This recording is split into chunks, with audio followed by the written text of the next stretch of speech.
നമസ്കാരം. ഈ രാജ്യത്തെ പൊതുഗതാഗതം ഇപ്പോൾ അടിമുടി മാറിയിരിക്കുകയാണ്. ഇവിടുത്തെ പൊതുഗതാഗതം അടുത്തിടെയായി തന്നെ പല പുത്തൻ മാറ്റങ്ങളുമായി വന്നിരിക്കുകയാണ്. പുതിയ മാറ്റങ്ങൾ എന്ന് പറയുമ്പോൾ അത് എല്ലാവർക്കും നല്ലതും ചീത്തയുമായി മാറുകയാണെന്നാണ് പറയുന്നത്. രാജ്യത്തിന്റെ പല ഭാഗത്തും road, rail, metro, water transport എന്നീ മേഖലകളിൽ ഒട്ടനവധി പുരോഗതികളും മാറ്റങ്ങളും നമുക്ക് കാണാൻ സാധിക്കുന്നു എന്ന് വേണം പറയാൻ. ഈ പുരോഗതികളെല്ലാം തന്നെ പ്രേക്ഷകർക്കും മലയാളികൾക്കും ഒക്കെ വളരെയധികം ഇഷ്ടപ്പെടുന്നുമുണ്ട്.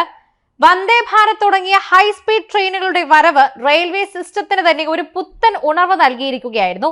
ശരിക്കും പറഞ്ഞാൽ ഉറങ്ങിക്കിടക്കുകയായിരുന്നു നമ്മുടെ റെയിൽവേ. അതുകൊണ്ട് ഇന്ത്യൻ റെയിൽവേ ഇപ്പോൾ വന്ദേ ഭാരതിന്റെ വരവോടുകൂടി വളരെയധികം ഉണർന്നെഴുന്നേൽക്കുകയാണ് എന്ന് നമുക്ക് നിസ്സംശയം പറയാൻ സാധിക്കും. കേരളത്തിനും ഇതിന്റെ ഗുണങ്ങൾ ലഭിച്ചിട്ടുണ്ട്. എന്നാൽ ഇതിനപ്പുറം മറ്റൊരു ചരിത്ര നിമിഷത്തിന് സാക്ഷ്യം വഹിക്കുകയാണ് ദൈവത്തിന്റെ സ്വന്തം നാടായ കേരളം. സംസ്ഥാനത്ത് ആദ്യ ഡബിൾ ഡെക്കർ ട്രെയിനിന്റെ ട്രയൽ റൺ നടന്നിരിക്കുകയാണെന്നുള്ള സന്തോഷ വാർത്തയാണ് പുറത്തു വരുന്നത്. പാലക്കാട് വരെ നീട്ടിയ കോയമ്പത്തൂർ KSR ബാംഗ്ലൂർ ഉദയ് എക്സ്പ്രസ് ആണ് ഇന്ന് പാലക്കാട് വരെ ട്രയൽ റൺ നടത്തിയത്. ഇത് കേരളത്തിന്റെ റെയിൽവേ ചരിത്രത്തിൽ ഒരു സുപ്രധാന നാഴികക്കല്ലായി അടയാളപ്പെടുത്തുന്നു.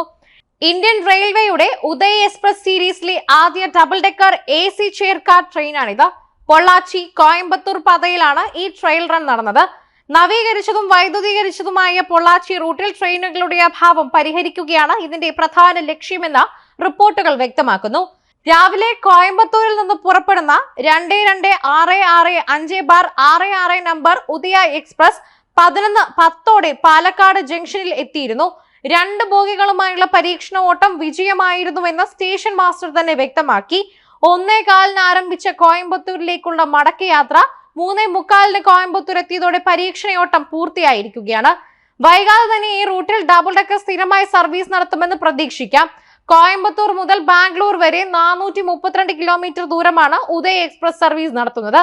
കർണാടക, ആന്ധ്രാപ്രദേശ്, തമിഴ്നാട് എന്നീ സംസ്ഥാനങ്ങളിലൂടെ കടന്നുപോകുന്ന ട്രെയിനിൽ നിന്ന് കോയമ്പത്തൂർ നോർത്ത്, തിരുപ്പൂർ, ഈറോഡ്, സേലം, തിരുപ്പത്തൂർ, കുപ്പം, KR പുരം, ബാംഗ്ലൂരു സിറ്റി എന്നിങ്ങനെ 9 സ്റ്റോപ്പുകളായാണ് നിലവിലുള്ളത്.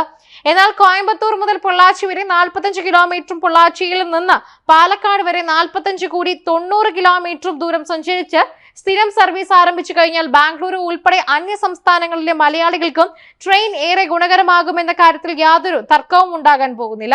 കണക്ഷൻ ട്രെയിനുകൾ ഉപയോഗപ്പെടുത്തി സംസ്ഥാനത്തിന്റെ മറ്റു ഭാഗങ്ങളിലേക്കുമുള്ളവർക്ക് ഈ ഡബിൾ ഡെക്കർ ട്രെയിൻ പ്രയോജനപ്പെടുത്താനാകുമെന്നതും ശ്രദ്ധേയമാണ്.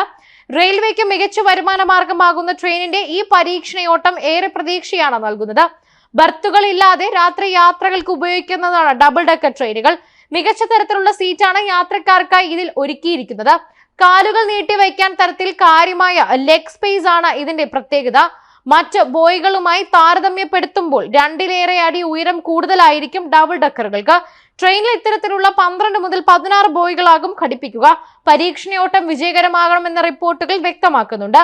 എങ്കിലും സർവീസ് സ്ഥിരപ്പെടുത്തുന്നതിനെ കുറിച്ചും ടൈമിങ്ങിനെ കുറിച്ചുമൊക്കെ റെയിൽവേ അധികൃതർ ഒന്നും സ്ഥിരീകരിച്ചിട്ടില്ല. ഇതിന്റെ സ്ഥിരീകരണ വാർത്ത കൂടി വന്നു കഴിഞ്ഞാൽ എല്ലാവർക്കും വളരെയധികം സന്തോഷം പകരുന്ന ഒരു വാർത്ത തന്നെയായിരിക്കും ഇതെന്ന് പറയണം. ട്രെയിനിലൊക്കെ തന്നെയും വളരെയധികം മലയാളികൾ സഞ്ചരിക്കുന്നുണ്ട്. ആ മലയാളികൾക്ക് കോയമ്പത്തൂർ പോകാനും ബാംഗ്ലൂർ പോകാനും ഒക്കെ ഇത് വളരെയധികം എളുപ്പമുള്ള ഒന്ന് തന്നെ ആയിരിക്കണമെന്ന് പറയുന്നു.